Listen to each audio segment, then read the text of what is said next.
Assalamualaikum warahmatullahi wabarakatuh. Saya Putri Ananda akan membacakan teks hasil wawancara kemarin dengan seorang wirausahawan yaitu Bapak Maman.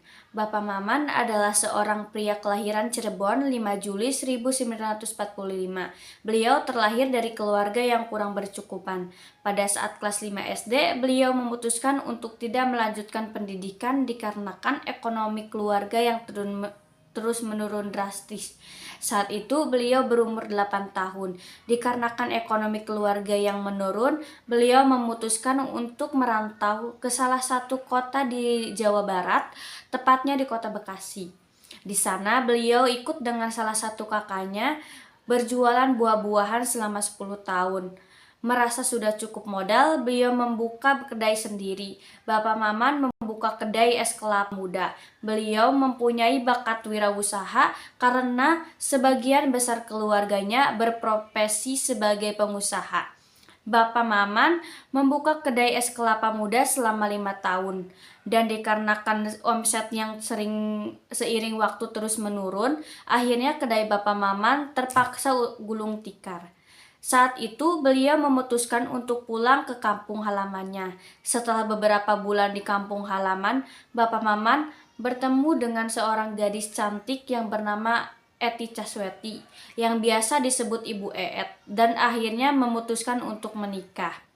Setelah menikah, Bapak Maman membawa istrinya ke perantauan. Di sana beliau bekerja sebagai penarik beca selama 4 tahun. Setelah memiliki modal yang cukup, Bapak Maman membuka kedai kopi yang sampai saat ini masih berjalan. Beliau berjualan di sana dari kota itu masih hutan dan saat ini sudah menjadi kota besar. Selang beberapa tahun, kedai Bapak Maman terkena gusuran. Karenakan pembuatan jalan dan akhirnya berpindah ke salah satu wilayah di dekat Grage Mall Bekasi. Warung tersebut berdiri selama 24 tahun. Sampai saat ini masih berjalan. Bapak Maman sudah memiliki 2 cabang dan 3 orang karyawan. Beliau mengingat untung yang pertama beliau dapatkan hanyalah 200.000. Di zaman itu jumlah pendapatan itu terbilang cukup besar. Pada saat ini keuntungan yang beliau dapatkan bisa mencapai 8 juta per bulan. Dari kedai tersebut beliau bisa membangun rumah, menyekolahkan anak-anaknya, dan saat ini sedang menekuni budidaya tanaman alpukat. Dan beliau bercerita, pada saat baru menikah, kehidupannya sangatlah terpuruk. Mereka hanya makan dengan mie instan dibagi 3 dengan anaknya dan istrinya. Untuk menjadi pengusaha yang sukses tidaklah mudah, memerlukan banyak pengorbanan. Kita harus mencontoh beliau yang tidak pantang menyerah, berani mengambil keputusan, dan selalu bersyukur.